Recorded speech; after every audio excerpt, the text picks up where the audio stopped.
Prime Canada TV और programme Canada highlights के साथ मैं हूं आपका मेजबान मोहम्मद उमर खान।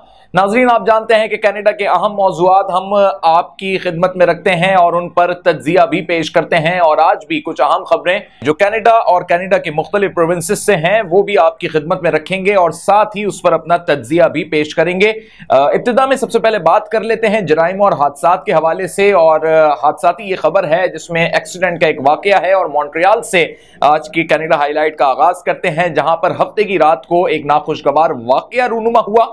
एक एक्सीडेंट हुआ और ये एक्सीडेंट उस वक्त हुआ जब पुलिस और एक सिविलियन की कार आपस में तसादुम का शिकार हो गई और टकराने के नतीजे में मॉन्ट्रियल का ये जो खातून ड्राइवर थी वो तो फिर भी महफूज रहीं, उन्हें बहुत मामूली चोटें आई, लेकिन उनको बचाने के लिए पुलिस एहलकारों ने अपनी कार को जैसे ही साइड किया तो ओवर स्पीडिंग की वजह से वो एक दीवार में जा घुसे और दो पुलिस एहलकार शदीद जख्मी हुए। दोनों पुलिस अफसरान की हवाले से जो अब तक इतलात मिल रही हैं, ये बताया जा रहा है कि रात 11:45 पर यह वाकया पेश आया था जब एक 23 साला खातून के ब्लैक कलर की टोयोटा कार थी। सेंट एंटोन और सेंट एंड्री स्ट्रीट के कोने पर यह वाकया पेश आया। ये लड़की जो कि सेंट एंड्रियो की तरफ जुनूब की तरफ से जा रही थी और पुलिस अफसरान जो कि सेंट ऑनटाइन पर मशरिक की तरफ से आ रहे थे, और इसी दौरान जो ये क्लैश हुआ है, जो ये एक्सीडेंट हुआ है, उसमें खातून को बचाने के लिए पुलिस ड्राइवर्स ने यानी पुलिस एहलकारों ने अपनी कार का रुख दूसरी जानिब मोड़ा। खातून को हिट जरूर हुआ लेकिन उन्हें बहुत ही मामूली जख्म आए हैं, और अगर एहलकारों की बात की जाए तो दोनों एहलकारों की हालत खतरे में है और तशवीशनाक हालत में है, जिन्हें अस्पताल मुंतकिल किया गया है। और इस हादसे के बाद जो है ये समझा जा रहा है कि ओवर स्पीडिंग को भी कंट्रोल में किया जाए, और इस हादसे की भी तहकीकात हो रही हैं, क्या खातून गलत ड्राइव कर रही थी, और दूसरी चीज ये भी देखी जा रही है क्या उनकी हेडलाइट्स ऑन थी उस वक्त या नहीं थी। लेकिन इस हादसे के हवाले से अभी तक जो अपडेट्स आई हैं उसमें यही मालूम हो सका है कि पुलिस एहलकार जो कि शदीद जख्मी हैं और इस वक्त उन्हें तिब्बी इमदाद फराहम की जा रही है। ये भी बताया गया कि इस खातून का नाम वैली मैरी बताया जाता है, और तसादुम के तफ्तीशकार यानी जो इन्वेस्टिगेट कर रहे हैं इस पूरे मामले को, वो तमाम जावियों से इस पूरे केस का जायजा ले रहे हैं। कनाडा हाईलाइट की आज की दूसरी स्टोरी है तो ओंटारियो से, लेकिन चूंकि ये स्टोरी बड़ी इंपॉर्टेंट है और कनाडा के तमाम सूबों में रहने वाले लोगों बिलखुसूस वालदैन को ये समझने की बड़ी जरूरत है, क्योंकि वालदैन के लिए ये एक बड़ा जिम्मेदाराना अमल होगा कि वो अपने बच्चों को नया तालीमी साल शुरू होने से कबल क्या एसओपीज की तलकीन करेंगे। नया तालीमी साल शुरू होने से सिर्फ 2 महीने पहले ओंटारियो सेकेंडरी स्कूल असातिज़ा की जो फेडरेशन है वो OSSTF के नाम से जानी जाती है, और अगस्त के आखिर से कबल यानी अगस्त के इख्तितामी वीक में इम्कान है कि स्कूल दोबारा खुल जाएंगे और ये नया तालीमी साल होगा। लेकिन इन टीचर्स का, इन असातिज़ा का ये कहना है कि कोई वाज़े एसओपी अभी तक सामने नहीं आ सकी, क्योंकि नया तालीमी साल है। बेशक वैक्सीनेशन का प्रोसेस चल रहा है और बच्चों की हालत, बच्चों की सेहत को महफूज बनाना इस वक्त अव्वलीन तरजीह होगी। और ओंटारियो में अगर देखा जाए तो कोविड-19 की वैक्सीनेशन की दूसरी खुराक के लिए इस वक्त भी अपॉइंटमेंट्स जारी हैं, और ये भी कहा गया है कि इसकी जो एलिजिबिलिटी है उसको मजीद जो है बढ़ाया जाए ताकि ज्यादा से ज्यादा लोग वैक्सीनेट हो सकें। सितंबर में स्कूल जाने से पहले सेकेंडरी स्कूल के मजीद तलबा को इस मौसम गर्मा में अपनी तमाम तर वैक्सीनेशन की खुराकें मुकम्मल करा लेनी चाहिए, यानी दोनों डोजेज उन्हें मुकम्मल करा लेने चाहिए। OSSTF के सदर कैरन लिटिलवुड ने यह भी बताया है कि ओंटारियो हुकूमत की दोबारा से स्कूल खुलने की जो पॉलिसी है, जो उसके पैरामीटर्स हैं, हम उसे सराहते हैं, अप्रिशिएट करते हैं। उन्होंने कहा कि वाकई ये मददगार साबित होंगे और बहुत सारे हिफाजती उमूर में जो यकीन दहानियां हुकूमत की जानिब से करवाई गई हैं उस पर उन्हें यकीन भी है। लेकिन उन्होंने कहा कि मजीद ये जरूरत है कि इस पूरे सिलसिले को अवाम तक, लोगों तक, बिलखुसूस वालदैन तक पहुंचाया जाए, ताकि वालदैन स्कूल भेजने से पहले एक तो उनकी वैक्सीनेशन का प्रोसेस मुकम्मल करवाएं, फिर उन्हें वो एसओपीज का पाबंद बनाएं, चाहे वो मास्क के हवाले से हो, सैनिटाइजेशन के हवाले से हो, या फिर ये कह लीजिए कि फासला रखने के हवाले से हो। फेस शील्ड का भी इसमें जो है इस्तेमाल होना चाहिए। और फिर मुख्तलिफ रीजन्स में मौजूद जो स्कूलों की इमारतें जो काफी अरसे से बंद रही हैं, या ये कह लीजिए कि वहां पर वेंटिलेशन का मुनासिब इंतजाम नहीं है, इस पर भी उन्होंने जोर दिया कि वहां पर वेंटिलेशन का मुनासिब इंतजाम होना चाहिए। फिल्ट्रेशन बहुत जरूरी होती है क्लास के साइज के एतबार से वहां पर क्या वेंटिलेशन का निजाम है, कितने बच्चों को वहां पे फैसिलिटेट किया जा सकता है, सिटिंग एरिया कितना होना चाहिए, फेडरेशन के मेंबरान ने यह भी बताया है। उन्होंने कहा कि वापस आने वाले जो ये तलबा है स्कूल की तरफ जब आएंगे, अब उनका नया साल आगाज होगा, इसमें वालिदैन को मुतमईन होने से कबल इस बात पर इत्मीनान जरूर कर लेना चाहिए कि अगस्त के आखिरी हफ्ते से पहले पहले जो तमाम तर मालूमात हैं गवर्नमेंट की तरफ से वैक्सीनेशन सेंटर के हवाले से और वैक्सीनेशन का जो प्रोसेस है वो मुकम्मल कर लें। और अगर फिर भी फेडरेशन की जानिब से वालिदैन के लिए एक बहुत अच्छी चीज मुतारिफ करवाई गई कि अगर फिर भी कोई कंफ्यूजन हो और किसी भी सिलसिले में कोई ताउन या मदद दरकार हो तो वालिदैन फेडरेशन से भी राब्ता कर सकते हैं। असातिज़ा की ये यूनियन, ये फेडरेशन जो कि ओंटारियो में मौजूद है, बच्चों के मुस्तकबिल के हवाले से बेहद संजीदा है और इनकी जानिब से बताए जाने वाली ये तजावीज़ यकीनी तौर पर हुकूमत की जानिब से इस पर अमल दरामद किया जाएगा।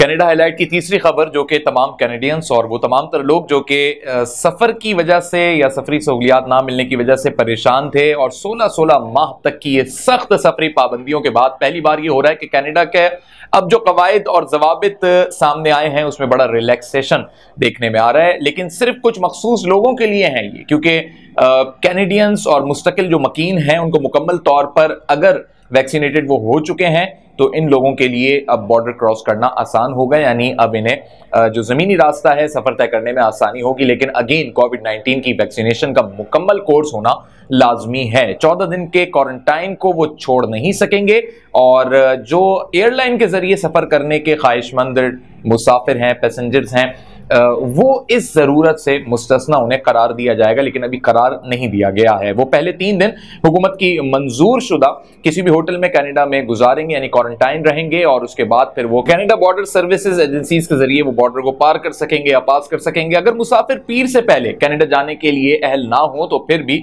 इन मुमालिक में दाखिले पर पाबंदी होगी और मुसाफिरों को अपनी वैक्सीनेशन की तफसीलात लॉग इन करने के लिए रवानगी से कबल ही अपना पूरा रजिस्ट्रेशन पोर्टल पे अपने आप को रजिस्टर्ड करवाना होगा और उस हवाले से यानी कोविड-19 के हवाले से उन्हें अपने टेस्ट के नताइज आया पॉजिटिव है नेगेटिव है वो वहां पर मेंशन करने होंगे। ये भी बताया गया कि जो अफराद पीर से कबल पहुंच चुके हैं वो 2 वीक्स का क्वारंटाइन जरूर करेंगे और अगर आप इस साल 4 जुलाई को कनाडा नहीं आ सके थे, यानी आप सेलिब्रेट भी नहीं कर सके या नहीं पहुंच सके और बाद में यानी 5 जुलाई के बाद आप आए हैं तो आपको जो नई रूल्स एंड रेगुलेशन बताए गए हैं उसके अकॉर्डिंग चलना होगा, उन पाबंदियों और उन शराइत को तस्लीम करना होगा। उसमें किसी किस्म की कोई तब्दीली नहीं की गई है।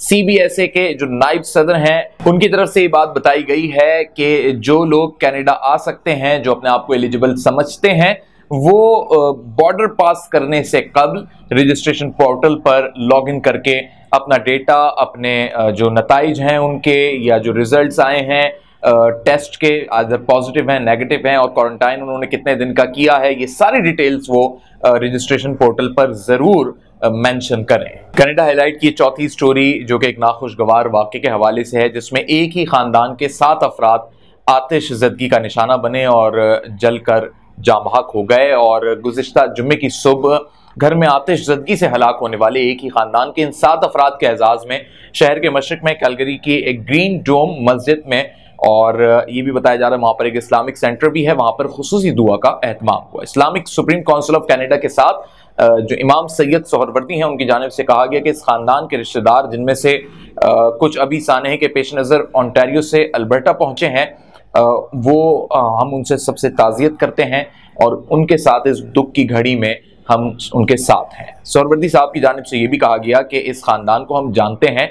उन्होंने कहा कि वो यकीनी तौर पे अभी सदमे में होंगे और इस पूरे रीजन के जो मेयर हैं मार्शल जैम्बर्स उनकी जानिब से एक बयान में कहा गया था कि अल्फाज काफ़ी नहीं है इस सदमे को बयान करने के लिए। उन्होंने कहा था कि ये पूरी बिरादरी, हमारी पूरी कम्युनिटी इस पूरे सानहे पर गमज़दा है। उन्होंने उनसे इजहार यकजहती भी किया था। इमाम सरवर्दी का ये कहना था कि जुम्मे के अवाइल में जब आग भड़क उठी थी और ओंटारियो का ये एक शख्स, उसकी बीवी और बच्चे और उसका अपना भाई और उसके भाई की बीवी और बच्चों के साथ वो वहाँ पर रह रहे थे, और RCMP ने बताया कि आग लगने की वजूहात की तो तहकीकात जारी है, लेकिन इसकी इब्तिदाई नताइज से ये मालूम नहीं हो पाया है कि इसे जानबूझकर ये एक वाकया हुआ है या ये एक हादसा था।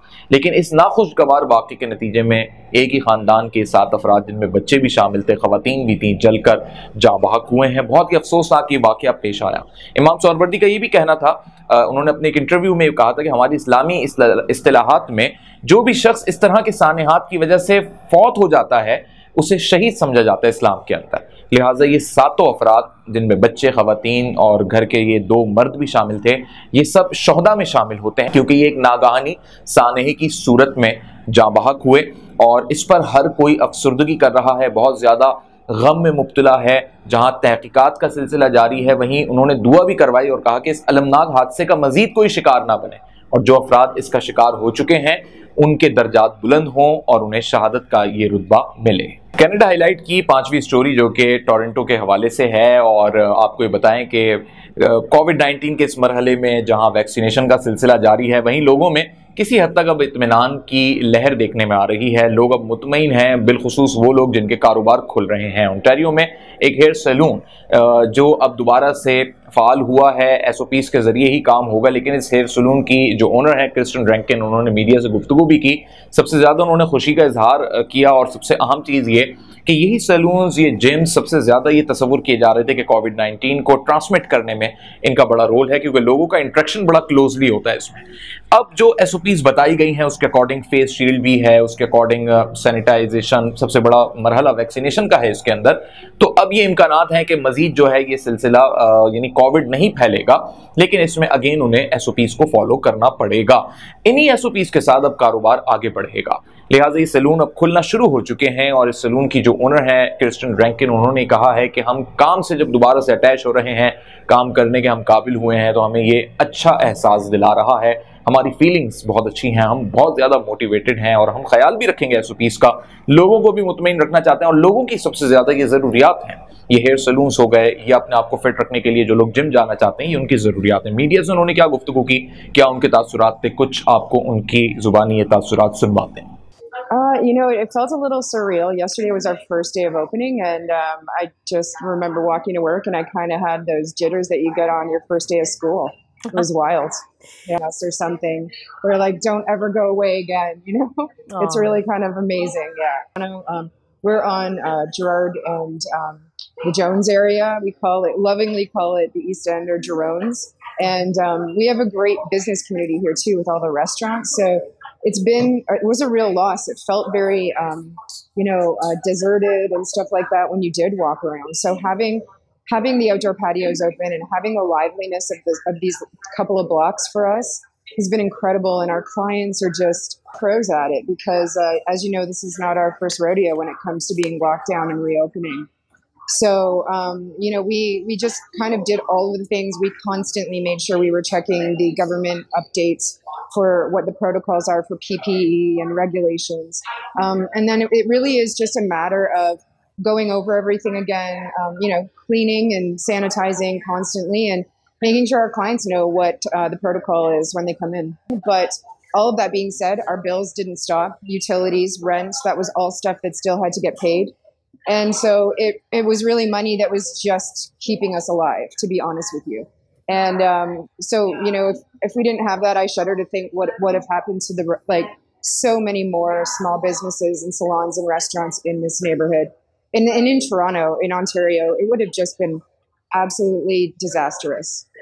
कनाडा हाईलाइट की 6th स्टोरी कोविड के हवाले से है, लेकिन अब जो कोविड का एक नया रुझान सामने आ रहा है, एक नया नाम डेल्टा वेरिएंट के हवाले से सामने आ रहा है। इंडिया से इसकी ज़्यादा जो अफजाइश है वो हुई है और इस डेल्टा वेरिएंट के असरात यूरोप तक देखे जा चुके हैं। कनाडा में भी मामूली नौयत के इम्कानात जाहिर हुए हैं, लेकिन सबसे इम्पॉर्टेंट इसमें बात यह है कि जो रिसर्च स्कॉलर्स हैं, जो इसमें मुहक्किकीन हैं, जो एक्सपर्ट्स हैं, जो लैब एक्सपर्ट्स हैं, उनकी जो इस पर राय है वो बिल्कुल डिफरेंट है। वो कहते हैं कि ये डेल्टा वेरिएंट आम कोविड से ज्यादा खतरे की अलामत है। मुकम्मल तौर पर जब तक वैक्सीनेटेड नहीं हो जाते कैनेडियंस, उस वक्त तक वो अपने आप को मामूल की जिंदगी पर ना महसूस करें। इन लोगों के लिए जो अब भी दूसरी खुराक का इंतजार कर रहे हैं, यानी उन्हें सेकंड डोज नहीं लगाए, वो बहुत मोहतात रहें, वो डेल्टा वेरिएंट का भी शिकार हो सकते हैं। कोविड-19 के उनको ये वैक्सीनेशन के शॉट्स अपने मुकम्मल करने होंगे ताकि वो इस वबाई मर्ज से खुद को बचा सकें। और अब जो ज्यादा खतरनाक इसमें नुक्ता है वो डेल्टा वेरिएंट का है, उससे बचने के लिए उन्हें एसओपीज का ख्याल रखना पड़ेगा। साथ ही उन्होंने ये भी बताया है कि जो अफराद बहुत ज्यादा डिस्टेंस नहीं रख रहे अहबाब में या अपने दोस्तों में, मेल मिलत और मुलाकात में, वो लाजमी इस समाजी फासले का एहतमाम करें, इख्तियार करें इसको, वरना कब किस वक्त ये डेल्टा वेरिएंट लोगों को मुतासिर कर सकता है इसका नहीं मालूम हो सकेगा। साइमन फ्रेजर जो कि एक यूनिवर्सिटी में रिसर्च और इसी इन्फेक्शन और पब्लिक हेल्थ के एक्सपर्ट के तौर पे, जहां पर 150 के करीब ये एक्सपर्ट्स मौजूद हैं, कैनेडियन रिसर्च चेयर करते हैं, वहां पर माहिर अमराज साइंस कैरोलिन कॉल्जिन ने ये बताया है कि हम एक तरह से नए मरहले में दाखिल हो चुके हैं और इस वायरस ने हर लम्हे अपने आप को आगे बढ़ाया है और ज़्यादा से ज़्यादा आबादी को कैप्चर किया है। जिन लोगों की अभी तक वैक्सीन मुकम्मल नहीं हुई है वो आने वाले महीनों में बहुत ज़्यादा खतरे में पड़ने वाले हैं। यानी ये एक बहुत बड़ा उन्होंने इंडिया दे दिया है कैनेडियंस के लिए। उन्होंने कहा कि कनाडा अब एक ऐसे मोड़ पर आ खड़ा हुआ है जहां पर बहुत सारे कैनेडियंस इससे ज़्यादा खतरे से ज़्यादा जो कोविड-19 का मौजूदा खतरा है उससे बड़े खतरे में दाखिल होने जा रहे हैं और वो खुद को महफूज ना समझें। उन्होंने कहा कि ना सिर्फ वो बल्कि वो दूसरों के लिए भी एक बड़ा खतरा बन जाएंगे। माहिरीन की जानिब से कहा गया है, जो रिसर्च स्कॉलर्स हैं और हेल्थ एक्सपर्ट्स हैं, उन्होंने बताया है कि इस बात पर हम सब मुत्तफिक हैं कि ज्यादा से ज्यादा लोगों को मुकम्मल तौर पर वैक्सीनेट कर दिया जाए। अगर ये सिलसिला नहीं होता तो डेल्टा वेरिएंट किस तरह लोगों को अपना शिकार करेगा, इसके बारे में कुछ भी कहना क़ब्ल वक्त होगा। कनाडा हाईलाइट की 7वीं स्टोरी फर्स्ट नेशन के हवाले से, जिनकी असम्बली के नए कौमी चीफ का इंतखाब करने के लिए इस हफ्ते मुल्क भर से पहली अक़वाम मुत्तहिदा के रहनुमा के जो उसूल हैं, यानी जो रहनुमा उसूल हैं, उसके मुताबिक ये इंतखाब होने जा रहा है। और AFN की 42वीं सालाना जनरल असम्बली के दौरान बुध के रोज होने वाला ये इंतखाब है और यानी आज जो है इसका इंतखाब हो रहा है। इस साल का इनेकाद अमली तौर पर हो चुका है और अब फर्स्ट नेशन की असम्बली के जो कौमी लीडर हैं, नेशनल लीडर हैं, उनका इंतखाब होगा। और बताया गया है कि ओंटारियो में, इसी हवाले से आपको ये भी बताएं कि जो AFN के नेशनल चीफ थे पैरी ब्लैकग्रिडे, उनकी जानिब से अपना एक इख्तितामी दौर के जो एक एंड पे एक फेयरवेल के तौर पे एक खिताब होता है, उसमें उन्होंने मंदूबीन से खिताब में कहा था कि कायदीन की हैसियत से ये हमारी जिम्मेदारी बनती है कि वो इज्तिमाई तौर पर वो रास्ता तय करें जो हमारे बच्चों, हमारी आने वाले नस्लों के लिए एक रोशन मुस्तकबिल की तरफ उनको लेकर जाए। उन्होंने कहा कि आप सबको इस पर हमारा साथ देना होगा। नए आने वाले उन्होंने फर्स्ट नेशन के असम्बली के जो कौमी चीफ होंगे उनके लिए नेक तमन्नाओं का इजहार भी किया और उन्होंने ये भी कहा कि 2014 में पहली बार उन्होंने जब अपना किरदार अदा किया था, वो मुंतखब हुए थे, तो गुज़िश्ता बरस उन्होंने दिसंबर में ये ऐलान कर दिया था कि वो दोबारा इंतखाब नहीं लड़ेंगे। लिहाजा अब उनके अलावा जो भी नया चीफ मुकर्रर होगा वो फर्स्ट नेशन के इन तमाम तर लोगों के लिए, बिलखुसूस इनकी नस्लों के लिए, मुस्तकबिल को महफूज बनाने के लिए, शनाख्त के लिए, जहाँ कौमी सतह पर काम हो रहा है वहाँ फर्स्ट नेशन की जनरल असम्बली के नए लीडर भी भरपूर तरीके से काम करेंगे। कनाडा हाईलाइट की 8वीं स्टोरी इंतहाई अहम स्टोरी है और मैरी साइमन जो कि अब नई गवर्नर जनरल मुंतखब हो चुकी हैं, अपॉइंट कर लिया गया है इनको कनाडा के नए गवर्नर जनरल की हैसियत से।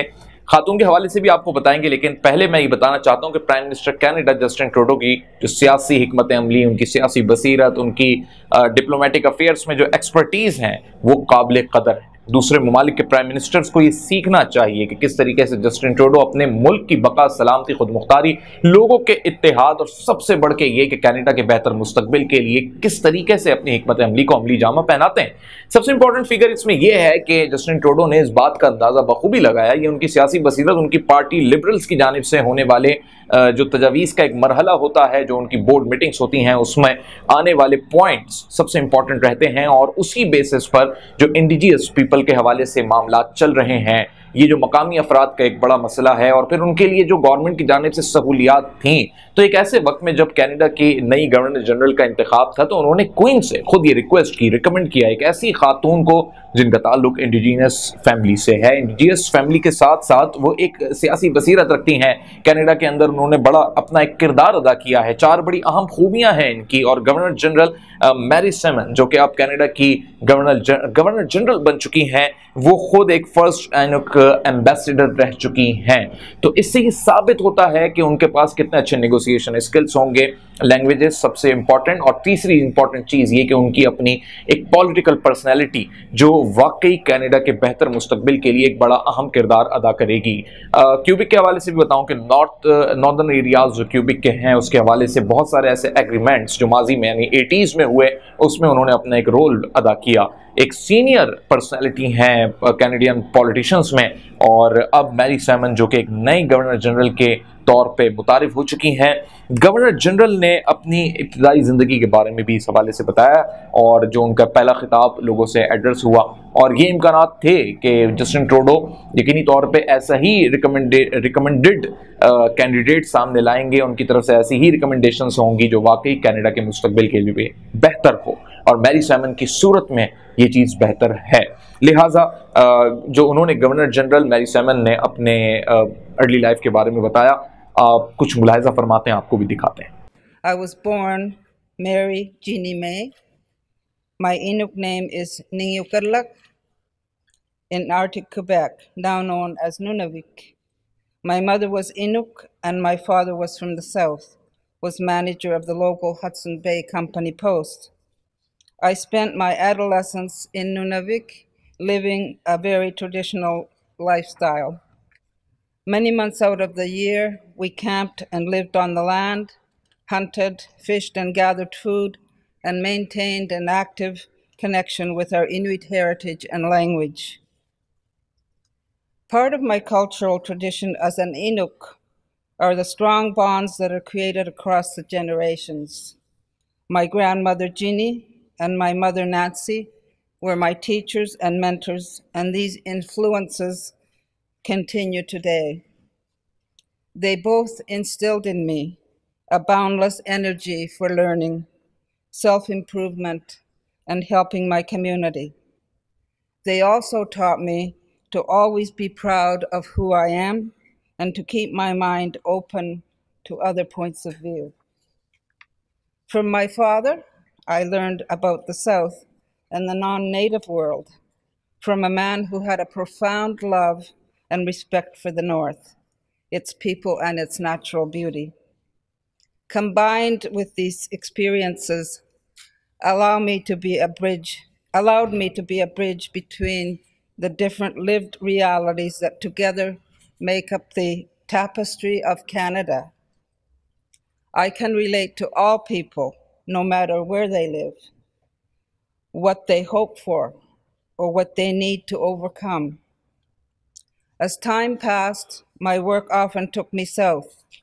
I spent my adult life fighting for Indigenous and human rights, pushing for increased access for health care and access for mental health services, and working hard to build better educational outcomes for our children. So it's fair to say I've grown up twice, once in the northern Canada and once in southern Canada. As Governor General, I am fully committed to setting and maintaining the highest possible standard of work and ethic in all aspects of my duties. Canada highlight की जो अब story आपके सामने हम पेश कर रहे हैं क्यूबिक से मुतालिक है। अफसोसनाक वाकया है कि खातून अस्पताल के फर्श पर दम तोड़ गईं, बेइंतहा दर्द में थीं। इब्तदाई इतलात के मुताबिक इन्हें स्टमक में कैंसर था, बहुत शदीद इन्हें पेन था, लेकिन अफसोस का मकाम यह है कि जिस अस्पताल में इन्हें पहुंचाया गया हॉस्पिटल डी ह्यूल यूर्जेंस, इस हॉस्पिटल इन्हें पहुंचाया गया था। वहां पर ना स्टाफ मुकम्मल था, स्टाफ की कमी, और इन्हें बेड भी नहीं मिल सका, जिसकी वजह से इन्हें फर्श पर जो है कुछ वक्त के लिए रखा गया था, लेकिन इन्हें कोई तिब्बी इमदाद सही मायनों में नहीं मिल सकी। दर्द से, इस कर्ब से और इस मुश्किल से, जो बड़ी पेन वाली एक सूरत हाल होती है खातून के साथ, वो आप अंदाज़ा कर सकते हैं कि स्टमक का पेन और फिर कैंसर जैसा मर्ज हो जिसके अंदर इब्तदाई तिब्बी इमदाद बर वक्त देनी होती हैं, कीमो हो या फिर जो टेस्ट होते हैं भी, लेकिन ये तभी मुमकिन होता है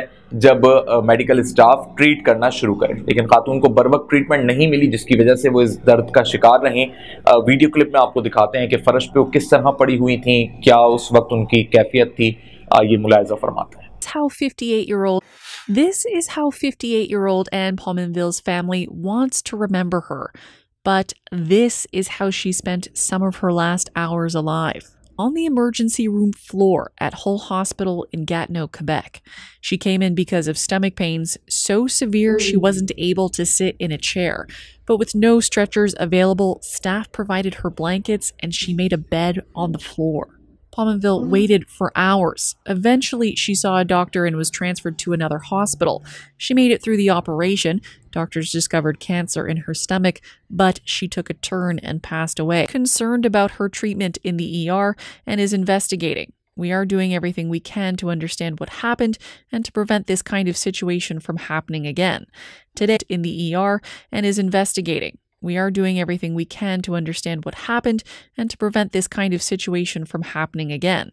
Today, Quebec's health minister shortages, which just last month forced an emergency room in the region to close for a weekend. आज कनाडा हाईलाइट में इख्तिताम पर जो हमारे पाकिस्तानी कैनेडियंस इस वक्त कनाडा में मौजूद हैं, पाकिस्तान के हालात व वाक़यात से बाखबर रहते हैं, पाकिस्तान का एक बड़ा पॉजिटिव चेहरा आपके सामने रखेंगे ताकि आप ये जान सकें कि पाकिस्तान के जनूबी पंजाब में चोलिस्तानी खत्ते में इस्लामी यूनिवर्सिटी भावलपुर, जो कि एक बड़ी मशहूर यूनिवर्सिटी है, ये यूनिवर्सिटी ना सिर्फ इस्लामी तालीमात, दीनी उलूम के हवाले से अपना किरदार अदा कर रही है, बल्कि इस यूनिवर्सिटी में असर हाजिर की जो ज़रूरियात के मुताबिक उलूम हैं उनको भी मुतारिफ करवाया गया है। और सबसे अहम चीज़ ये कि नौजवान तलबा और तालिबात के लिए इस यूनिवर्सिटी में थिएटर का भी इनेकाद किया गया है, उनको थिएटर ट्रेनिंग भी दी जाती है ताकि वो अपना मुआशरे की भलाई में एक बड़ा अहम किरदार भी अदा कर सकें, और साथ ही इस थिएटर से वहाँ के तलबा असातिज़ा भी महजूज होते हैं। आइए मुलाहिज़ा फरमाते हैं इस पर एक शॉर्ट रिपोर्ट। चोलिस्तान खत्ते में सबसे कदीम जामिया इस्लामिया यूनिवर्सिटी भावलपुर में अगर एक तरफ मुख्तलिफ दीनी यूनिवर्सिटी उलूम पढ़ाए जाते हैं तो दूसरी तरफ इस यूनिवर्सिटी में लोगों के दरमियान खुशियाँ बांटने के लिए थिएटर ग्रुप भी तैयार करवाया जा रहा है। यूनिवर्सिटी के मेन ऑडिटोरियम में तलबा और तालिबात पर मुश्तमिल एक ऐसा ग्रुप तश्कील दिया गया है जो मुल्क के नामवर गुलकारों के मशहूर गीतों पर परफॉर्मेंस यानी रिवायती रक्स पेश करते हुए लोगों को महसूस कराते हैं। इस ग्रुप ने फैज़ अहमद फैज़ की मशहूर गजल बाहर आए जो टीना सानी ने गाया है, निहायत बेहतरीन अंदाज में परफॉर्मेंस पेश करके तमाशाइयों से दाद हासिल की। इस ग्रुप में शामिल तलबा और तालिबात जो मुल्क के मुख्तलिफ हिस्सों से आए हुए हैं, उनका कहना है कि इनका मकसद हुसूल इल्म के साथ साथ थिएटर में अपने फन का मुजाहिरा करते हुए लोगों को चंद लम्हों के लिए खुशियाँ फराम कराना है ताकि वो कुछ वक्त के लिए दुनिया का गम भूल जाएं। बलूचिस्तान से आए हुए एक तालिब इल्म का कहना है कि इसमें खुद एतमादी पैदा हुई है और इस ग्रुप में इसने जो कुछ सीखा वो बतौर तोहफा बलूचिस्तान ले जाकर दूसरे तालिब इल्मों तक मुंतकिल कराएगा। आगा सादिक मेहदी जो थिएटर 21 का डायरेक्टर और FM रेडियो का सीनियर प्रोड्यूसर, उनका कहना है कि इससे तलबा में खुद एतमादी फरोग पाता है, वो अपने अंदर की सलाहियत को मजीद निखारे और अपने ज़ात, इलाके और अपनी सकाफत को उजागर कराना चाहता है या सयाहत को फरोग देना चाहता है, तो इसके लिए इलाकाई सकाफत को बेहतर अंदाज में पेश करना चाहिए। इस जामिया के vice chancellor professor director Athar महबूब का कहना है कि उनकी कोशिश है कि इस यूनिवर्सिटी को हर लिहाज से खुद कफील बनाएं। इस्लामिया यूनिवर्सिटी भावलपुर अगर एक तरफ असरी और दीनी उलूम पढ़ाने में बेहतरीन खिदमात सर अंजाम देती है जिससे लोगों की जज्बे ईमानी को जिला बख्शती है और इल्म के मुतलाशियों का प्यास यहाँ बुझता है, तो दूसरी तरफ परेशानी के इस दौर में अपने थिएटर 21 ग्रुप के जरिए चंद लम्हों के लिए लोगों से उनका गम भुला देते हैं, जो यकीनी तौर पर काबिल तहसीन है। जनूबी पंजाब के इस रेगिस्तानी खत्ते में कायम इस कदीम यूनिवर्सिटी के इल्मी खदमात के साथ साथ फनी और पेशावराना खिदमात को भी हमेशा याद रखी जाएगी और उनको कदर की निगाह से देखा जाएगा। कनाडा हाईलाइट में फिलहाल इतना ही। कनाडा के किसी भी सूबे या किसी भी वाक़े के हवाले से आपको कोई भी खबर जाननी हो तो आप देखते रहिए Prime Canada TV. Mohammad Umar Khan को दीजिए इजाजत। अल्लाह हाफिज।